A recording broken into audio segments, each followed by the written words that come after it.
wọ́n lẹ́ni ọ̀sán wọn ní Rāfidah òun ni al-Imāmu Zayd ibn Ali ibn al-Husayn ibn Ali ibn Abi Talib radiyallahu ta'ala anhuma. Zaidu ọmọ Ali tóun náà jọmọ al-Husayn tó jọmọ ọmọ annabuwa Muhammad sallallahu alayhi wa sallam. Inú àwọn tí wọ́n jẹ́ fámílì annabi ni tí ò síyàn bẹ́ẹ̀. Zaidu yìí àwọn tí ń kọ́kọ́ ń pera wọn ní Ṣíà nípìlẹ̀ ara àwọn ọmọ ẹ̀yìn tí ẹ̀ náà ni wọ́n ní wọ́n wá jáde ńjọ́ kan wọ́n sì jáde pẹ̀lú rẹ̀ ọmọ kéwà dánwò ẹ̀yẹn mọ́ yọ ọmọ kéwà dánwò fẹ́yìn afáwọn àfáyín ọjọ́ ti pẹ́ táwọn èèyàn ti yọ ọmọ kéwà dánwò wọ́n bá pètè pèrò pé ẹja bẹ àfáàn question kan èsì tí wọ́n bá dáhùn láàfin mọ̀ bóyá wọ́n gbádùn bóyá wọn gbádùn kọmọ kí wọ́n mọ́ sọ pé sáfà gbádùn àsó ti pẹ́ ọlọ́run ní jẹ́yìn ọya bẹ́ẹ̀ ni wọ́n láwọn fẹ́ àwọn bí àfá àwọn ní béèrè kan làwọn fi mọ̀ bóyá wọn tẹ̀lé wọn mọ́ bóyá wọn sì àwọn pín gàrí kí ni béèrè tí ṣètọ́ ní wọ́n bí Zaidu jọ náà ma ra'yukum fi Abi Bakrin wa Umar ẹ̀ẹ́gílẹ̀ rí sí Abubakar àti Umar ọmọ kéwú fìtínà ìrẹ́ ìjí wọn náà hun tó fi ń fìtínà àfá rẹ̀ ni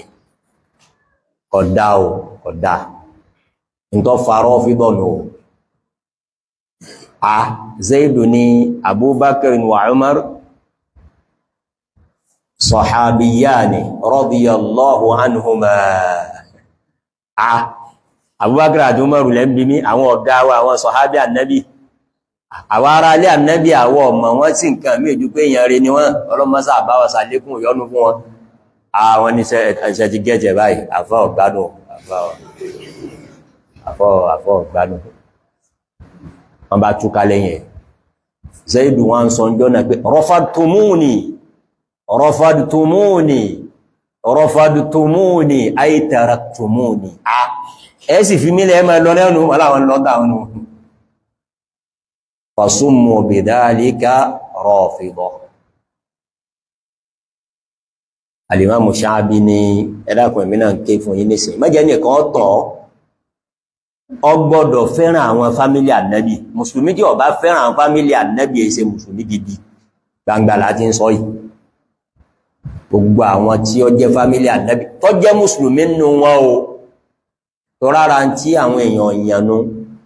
ànábì ló ti sọ kalẹ̀ pé man abta'a bihi amaluhu lam yusri' bihi nasabuhu kìí ṣe pé wọ́n bíyàn pẹ̀lú ànábì àbọ́jẹ́ fámílì ànábì nìkan lẹ́yìn tí wọ́n bí sọ́wọ́ tẹ̀lé títẹ̀lé yẹn gan ní nǹkan òun làwọn sọ̀hábà fi gbọ̀gá ni wọ́n fi gbáwájú ló fi jọ jẹ́ pé bá a bá rí fámílì ànábì tí ó tẹ̀lé ara wọn ni tàbátì yàdá àbí láhàbín wàtàbà tí a mọ́ bá bú láàbì ti jẹ́ sànábì he was his uncle ẹ̀gbọ́n bàbá àbúrò bàbá ní Abu Lahabi jẹ́ sànábì wa Muhammad sallallahu alaihi wasallam àmọ́ kò tẹ̀lé tọ́lọ̀ ń fẹ́ràn ànábì sallallahu alaihi wasallam ìtẹ̀lá ànábì ni ìfi ọkàn àtara àtowó àti dúkìá àti gbogbo tí wọ́n ní tí wọ́n tẹ̀lá ànábì tí wọ́n lọ̀gánù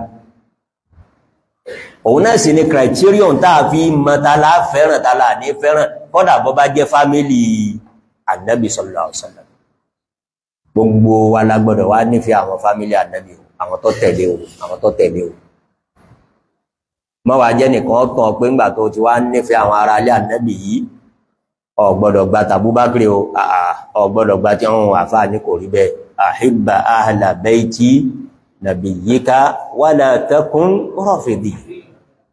ìnífẹ̀ẹ́ ànábì ò necessary lè mí ni ọmọ kórìíra àwọn sọ̀hábé ó fẹ́ràn àwọn ará ilé ànábì bó ti fẹ́ràn ànábì ó sì fẹ́ràn àwọn sọ̀hábé ànábì náà bá ànábì ti fẹ́ràn wọn ànábì nífẹ̀ẹ́ àwọn sọ̀hábà rẹ̀ púpọ̀ o Amr ibn al-As radiyallahu anhu náà wọ́n ga wa lọ́gbà hadith yìí wá ó ní bá ànábì tí ma bá wa relate ànábì bí ń bá ń relate pẹ̀lú so many people ìwọ rò pé irú tá ànábì ń ṣe sí mi yìí kì í ṣe sẹ́lòmí inú quality tọ́lọ́run bá ànábì sallallahu alaihi wasallam. Amr ibn al-As ní ànábì mo so free sí ànábì bí tí máa ṣe sí mi mo wá wò pé láàrin èmi àtọ́lọ́gá èmi lànábì fẹ́ràn jù àmọ́ mo fẹ́ confirm ẹ̀ ó ní mo wá ìgbà kan tí ọ̀sẹ́ nìkan kan èmi nìkan àti ànábì nìkan ẹ máa wo ara ń táwọn sọ abẹ́ ìyàtọ̀ náà àwọn ìparọ́ o. Amr ibn al-As ní èrò mi tí mi lọ bá ànábì ní kọ́ confirm fún mi tí ń ro kí ni ń ro èmi lànábì fẹ́ràn jù àìrí sẹ́ni ànábì fẹ́ràn tó mo wá lọ bá ànábì in the hope that yóò kàn confirm rẹ̀ fún mi mo wá ní ya Rasulullah lẹ́mẹ̀kùn kọ́ lẹ́nìkan kùn sí pẹ̀lú wa man ahabbu an-nasi ilayk ya Rasulullah man ahabbu an-nasi ilayk àtàlẹ́ fẹ́ràn jù ọ̀gẹ́ ìparọ́ ọmọ sí ìparọ́ ànábì ìparọ́ inú ọjá wọn sọ abẹ́ ọmọ parọ́. Fajabahu an-nabiyyu sallallahu alayhi wa sallam ọ̀fẹ́ mẹ́ni mo fẹ́ràn jù Amr ibn al-As ní mo fẹ́ mẹ́ ànábì ní Aisha ìyàwó mi Aisha mo fẹ́ràn jù radiyallahu anha. Amr ibn al-As ló ń wò pé kò tí ìbádìí náà ní ọkùnrin ní orí sọ mọ́mọ̀ pé wọ́n fẹ́ràn àwọn ìyàwó wọn yíò nọ́mà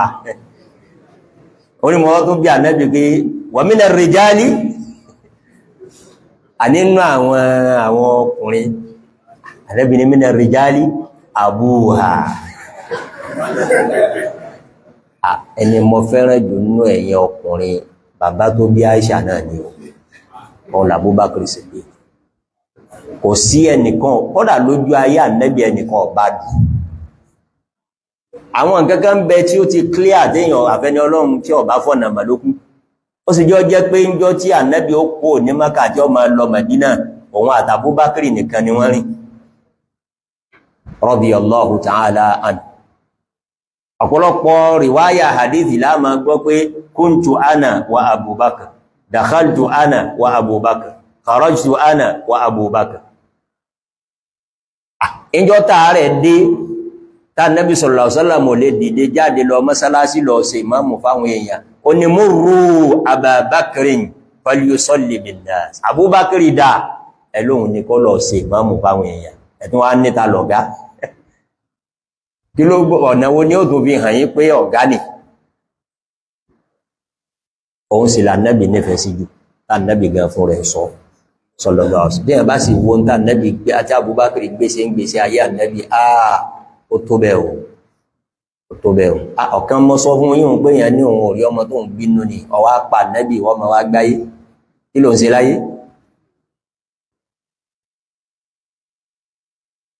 radiyallahu anhum wa arda torí náà méjèèjì ni ó ṣe o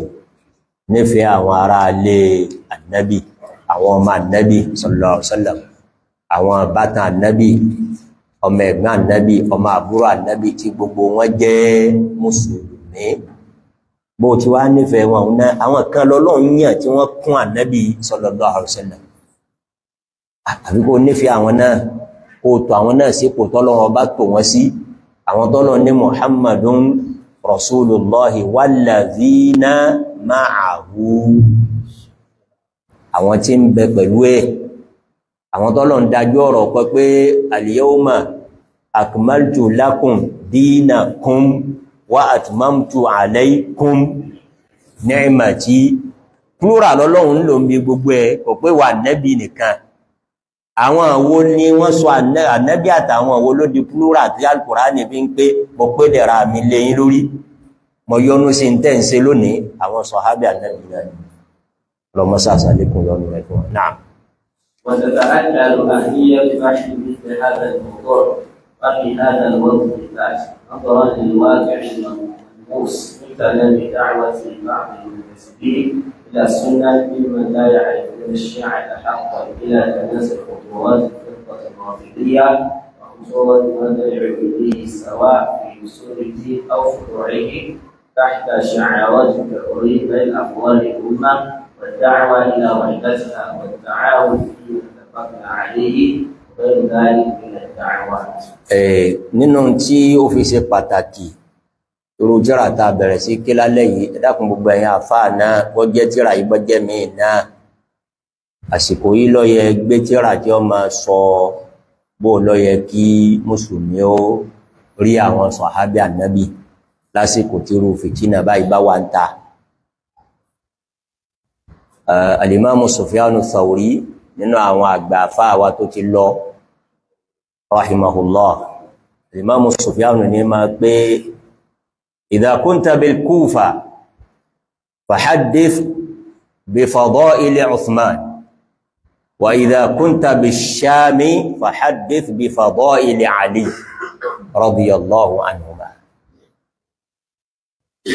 Àwọn àdánwò yìí ń jọ tí ọkọ̀ bẹ̀rẹ̀ àwọn ìlú tó ti bẹ̀rẹ̀ nu al-Kufatu wash-Sham. Àwọn Ṣíà àwọn tí ń kọ́ ọ̀tá Abubakar làwọn, ọ̀tá Umaru làwọn, ọ̀tá Uthmanu làwọn, àwọn jáde láti Kúfà nílẹ̀ Iraq. Àwọn kan náà wá tara àtajù, irú ìtara àtajù tí wọ́n náà ń ta lónìí ohun tó máa bú Ànábì Ìsá, mùsùlùmí gidi ebú Jésù o, sọ gbọ́n tí mo wí. Ànábì Ìsá ọ̀gá wa ni o, aṣáájú wa ni o, alayhi salatu wassalam. Àwọn kan náà wá tara jùgá ẹ̀sìn ń bú Abubakar ọ̀gá wa, ẹ̀ ń bú Umaru ọ̀gá wa, ẹ̀ ń bú Uthmanu ọ̀gá wa, àwọn náà sì máa bú ẹni tẹ́ pàtàkì òun Aliyu bin Abi Talibi, àwọn là ń pè ní Nawasibu. Àwọn jáde láti ibi nílẹ̀ Sham ibi àwọn ti bẹ̀rẹ̀ nù, ibi wọ́n ń pè Syria lónìí. Sufyanu Thawri wá ní ìwọ̀n gba gbogbo àwọn àfáà márùn bọ́ ọba bára rẹ ní Kúfà hadithi tí ó máa fi ọlá àti po Uthmanu rinlẹ̀ ni ó máa ké fáwọn èèyàn o, yẹn ni pé tí ó máa kanta wíkú tí wọ́n ń wí Kúfà. Bàbá wa kún Kúfà tó dé Ṣáàmù ńkọ́ fahadith bi fadaili Aliyi, in tí ó máa fi pò àtọ́lá fún Aliyu bin Abi Talib rinlẹ̀ radiyallahu anhu ni ó máa ké Ṣáàmù. Ìyẹn ni pé aṣọ ọ̀gbàlà dá fún ìgbà. Láàrin yìí ẹjá pàkíyèsí kan, nǹkan kan bẹ tí ó gbajúmọ̀ ilẹ̀ Yorùbá ń bì. Unfortunately a mọ ìpìlẹ̀ rẹ̀, tó bá pé a mọ ìpìlẹ̀ rẹ̀ ni àbá ti kó sínú ẹ̀. Sẹ́mọdún tí wọ́n ń pè ní káyókáyó, káyó inú oṣù wo ni? Inú oṣù Muharram, ọjọ́ kèló nínú Muharram, al-Muharram kìí ṣe Muharram, al-Shahrullahil Muharram, ó pọ̀ oṣù náà nù, al-Muharram náà. Inú ọjọ́ kèló? Ọjọ́ kẹwàá, Yawm Ashura, òun náà wọ́n ń pè lọ́jọ́ kíní? Ọjọ́ káyókáyó. Níbi ẹ̀yin náà kéwú dé yìí, kí l'Ànábì ní a máa ṣe ńjọ́ náà? Ẹ sọ̀rọ̀ sókè àbí á fún yín máìkì ni? Ànábì ní agbáwẹ̀ ni, kò rújú rárá pẹ̀lú. Ànábì ní ẹ máa gbàwẹ̀ ni. Kọ́dà Ànábì ní bóun bá di ẹ̀mí òun ó tún gbàjọ́ kẹsàn-án kóun tó gbàjọ́ kẹwàá. Àwẹ̀ l'Ànábì ní àgbàjọ́ Àṣúrà. Tọ́ káyókáyó àtàwẹ̀ sí word and opposite fún ẹ̀dá lóhun bó ti rí náà nù. Bóò ni ọjọ́ gbàwẹ̀ bóò ló ṣe wá di ọjọ́ káyókáyó mọ́ wà lọ́wọ́ tàà fúra. Ẹlòmí láníyàn dáadáa kọ́dá ń gbàtà wà ń kéèké mọ̀ bóyá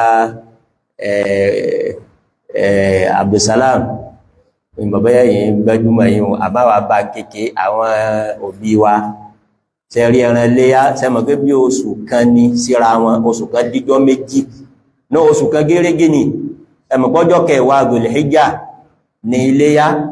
ọjọ́ kẹwàá Muharram ní káyókáyó, oṣù kan gẹ́rẹ́gẹ́ ní bẹ ní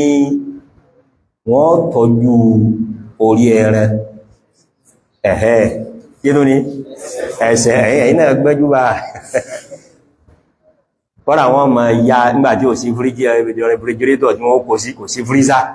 wọ́n ní bí wọ́n ṣe preserve rẹ̀ ní ìmọ̀ tí wọ́n náà gbà náà ó kò sí tòsí iná ẹ ma wo ràn báyìí ni wọ́n ní jẹjẹ ó díjọ́ sọ̀sọ̀kú sáńpa àwọn sọ̀hádà Ànábì tí wọ́n ń pera wọ́n sí àti àwí inú tí wọ́n máa ṣe òun ni pé àwọn tó ṣẹlẹ̀ lọ́jọ́ káyókáyó yìí pọ̀ ara ń tó ṣẹlẹ̀ ń jọ náà òun ni gbọ́jọ́ yìí ni wọ́n pa ọmọ Ànábì tá ń pè ní kíni tá ń pè ní Al-Husaynu ibn Aliyyin radiyallahu anhuma ọjọ́ yìí làwọn ọ̀tá pa gbogbo mùsùlùmí ló sì gbọdọ̀ bá nú jẹ́ tó lọ káàbà pé àbíbi táwọn tí èsè sí àwà ni wọ́n ti wá mú àmọ́rọ̀ ọjọ́ mi lè yùn ibi tá a fẹ́ lọ ń bì ní pé àwọn ti wá mú wípé tó bá ti di ọjọ́ yìí o ọjọ́ ìbànújẹ́ ni o ọjọ́ kíni kan wá rí wọn àwọn làwọn wá wò pé òkè àwa náà sì kàńtà yín àwọn ni nàwá síbù tá a wíhùn àwọn tó tara jù wọ́n tara gbáwọn kan bú Abubakar àti Umaru àwọn náà láwọn máa bú Àlí ìsìnà méjèèjì àtẹni tí ń bú sọ̀hábẹ́ àtẹni tí ń bú ara lé Ànábì ọ̀nà ànú méjèèjì àwọn yóò làwọn wá ní ọ̀dà kò sí tó kù jù pé sáwọn láwọn máa banújẹ́ ń jọun ní àwọ̀ sọ̀dọ̀jọ̀ celebration káyó ayò èwo lọ́wọ́ sùn wọ́n mẹ́ ẹni tí ń bọ̀ bẹ́ ya rẹ̀ lábànújẹ́ lọ́jọ́ yìí àwọ̀ sọ̀dọ̀jọ́ kíní ọjọ́ oúnjẹ ọjọ́ ẹ̀kọ́ ọjọ́ ọdún lòdínà oúnjẹ ni kọ jẹun kó yó ni gbogbo ẹni tí ó bá ti máa tẹ̀lé tí mo wí fún yín lẹ́ẹ̀kan mo ní kí ní jẹ́ ìsìláàmù kí lọ́lọ́run wí bó làdábì ṣe bẹ́sẹ̀ tí máa yẹ̀ díẹ̀díẹ̀ nù yọ́ wà padà yẹ̀ débi páwọn èèyàn gbàgbé ìpìlẹ̀ rẹ̀ bẹ́ẹ̀ bá gbé bàbá kú tẹ̀lé wọn ó lé wọn padà níbo torí ẹjá máa bára wa sòdodo ọ̀rọ̀ ńgbà míì ẹlòmí ó rò pé òun ṣe fẹ́fọ̀ fáàfáà tó ń gbọ́ wá sí rẹ̀ ní wọ́n ló ń ṣe fẹ́fọ̀ fún rẹ̀ sẹ́rí pàáfà àti wíjẹ ẹ̀hún ọgbọ́ Ànábì Ọlọ́run kò kí ọmọ jẹ́ Ànábì Ọlọ́run torí náà ẹ dákun ẹjẹ́ àṣàtúnṣe rẹ̀ o wọ́n lè láníyàn dáadáa àmáníyàn dáadáa nìkan ò tó àníyàn dáadáa nìkan ò tó àbí kéèyàn tẹ̀lé lánàá tọ́lọ́run àti tọ́lọ́run fi rán Ànábì sallallahu alaihi wasallam náà لقد اتبعت في إعلان هذا الكتاب على مسلمة له خطة مفصلة تليهما الفصول الرئيسة للكتاب وهي àlàyé ń tá wà bá nù tírà yìí gẹ́gẹ́ bí ìṣe gbogbo ẹni tí ń bá ń ṣe tírà prófèsì tírà là ṣe ń kà lọ́wọ́ yìí ibẹ̀ láti wá sọ kí ló bá nù tírà yìí òun náà làfá kàtẹ́ gbọ́ yìí kí làwọn tí ẹ bá nù tírà yìí tá máa kà á pẹ̀lú ògbó Ọlọ́run jíjọ́ tọ́lọ́mbá tó ní kárí kà tán àkọ́kọ́ ni tá kọ́ wọ̀ lẹ́yìn tá bá ka mọ̀kọ́dímà prófèsì yìí tán òun ni pé kọ́mọ̀ bá dàrú kí ní ń jẹ́ pé èèyàn jẹ́ fámílì Ànábì tó àwọn kan náà ń parọ́ lónìí pé fámílì Ànábì làwọn a gbọ́dọ̀ mọ̀ definition ta ni fámílì Ànábì sì ti yàn sallallahu alaihi wasallam a kà nù tírà yìí in tí ó jẹ́ ká máa mọ̀lẹ́bí Ànábì lélẹ̀ fámílì Ànábì lélẹ̀ wa man humu sọ̀hábà ta ní ń jẹ́ sọ̀hábà náà eléyìí ni òyí àwọn kan ni wọ́n ń pè ẹwà ní àwọn sọ̀hábà Ọlọ́run yọ́nú sí wọn ìbára wọn náà lọ́lọ́run ní àwọn manáfìkí ń bẹ Mádínà manáfìkí ò sí nínú sọ̀hábà ò bọ́ bá mọ́ lọ́mọ́ o definition sọ̀hábà ọyọ kí ni kó ọyọ mọ́ṣẹ́ ta ni sọ̀hábì Ànábì ákànù tíra yìí náà وهي آل البيت وحقوقهم الشرعية lẹ́yìn náà bàbá mọ̀ wọ́n tán a wà mọ̀ kí ni ráìtì wọn tí wọ́n ní lọ́rùn ẹ̀mí àti wọ́n ẹ̀tọ́ wo làwọn ìjà kan tó ti lọ lẹ́yìn 100 ọdún ọgbọ́n pé bàbá ẹnìkan báyà láyé ẹnìkan jà wọ́n ti wá parí rẹ̀ wọ́n tó bí ẹ̀yìn ẹnìkan wá dé lónà wá dá nǹkan dààmú ẹni ọmọ kí bàbá ilé ìlú ṣe ọfẹ́ tún lè ṣe nu àbọ́fẹ́ dàrú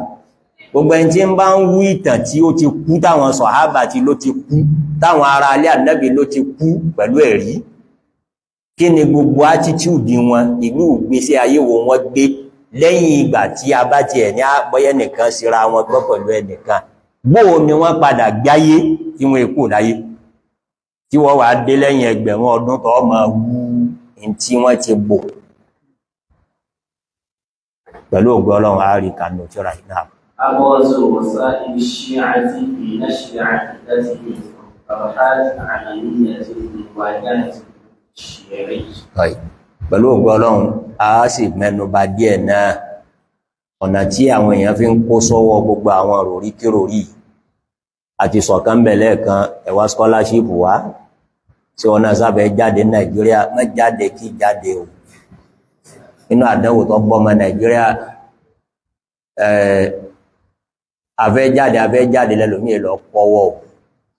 ní ọ̀ráyè jáde máa o a máa lẹ́rìí lórí ẹ̀ pé à ń wá scholarship lọ lẹ́lòmí torí ẹ̀ ní fi ń lọ kéwu tí ó kó bá yàtọ̀ ọ̀run rẹ̀ o ni wọ́n fi ń sọ fún un pé kọ́ máa ṣépè lẹ́ni ànábì fẹ́ràn jù yá ńlá wa Aisha tóun náà ń ṣépè lé o ẹni ọmọ ṣépè lábúbákiri ẹni ọlọ́run tá ànábì lóun fẹ́ràn jù ẹ dákun ẹ̀yin ọ̀dọ́ ẹ farabalẹ̀ o farabalẹ̀ o ẹgbọ́n tá ànábì wí o sallallahu alaihi wasallam ànábì ní inna an-nafsa lan tamut ànábì nínú tí Ruhul Qudus tí Jibril wá sọ fún mi lọ́dọ̀ ọlọ́run ni pé látọ̀dọ̀ ọlọ́run ni pé ẹ̀mí kan ní kú ata tastawfiya rizqaha àfikọ́ náà tọ́lọ̀ ń bá kọ fún tán ẹnìkan ò lè náà tí ẹ wallahi ẹnìkan ò lè náà síkì rẹ̀ tọ́lọ̀ ń bá kọ fún ọyọ́ bá ọ má sáré kárí o ní ẹ̀bá rí bọ́mọ Nàìjíríà tí ń sáré kárí lónìí ó burú o àwọn kan ni wọ́n tà lọ Ukraine bí wọ́n ti ń jagun nísìn àwọn Nàìjíríà ń bẹ náà àwọn tí wọ́n ń gbé mọ́lé lọ́wọ́ àwọn ni Russia ọ̀pọ̀ yanjú kó tó kan ẹ̀kan rẹ̀rin ni ẹ̀yìn náà máa gbọ́n ní ìròyìn bó ti rí nù à ń wá asáfẹ́kù Nàìjíríà ilé náà ni ó lébẹ̀ tán ni wọ́n nítọ̀ kò síṣẹ́ kan yá yóò ìbọn lọ́wọ́ o gba àwọn tó kó ọwọ́ ọlọ́mọsá làwọn o a máa ń kìlọ̀ fẹ́yìn náà o a kìlọ̀ fún yẹn yóò gbọ́dọ̀ wà desperate ẹbí pé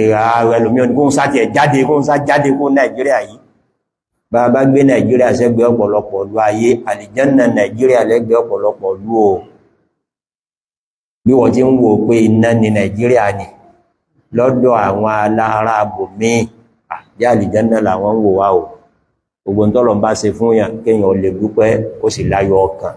èyí tí ò tí tó yọ padà tó yọ ṣẹ́kù sáni sùúrù má sáré kárí o ẹ̀rọ àwọn ọ̀nà wọ̀nyí ájú ẹ̀díẹ̀ tí ọ̀pọ̀lọpọ̀ fi kó sọ́wọ́ ọlọ́mọjáwa náà kó sọ́wọ́ o náà ó ti tó báwọn náà mọ̀kọ́dìmọ̀ náà ti tó báwọn pẹ̀lú ògbọ́ Ọlọ́run àwọn tí a máa kà láti júwe rẹ̀ yìí á dànù dóńtò ní láti alámọ̀fàyè béèrè kalẹ̀ ìbéèrè lè jẹ́ lórí ń tààkà ó lè jẹ́ lórí nǹkan míì tó ti ń wá opportunity àti béèrè pẹ̀lú ògbọ́ Ọlọ́run ká bọ́ sínú nǹkan ò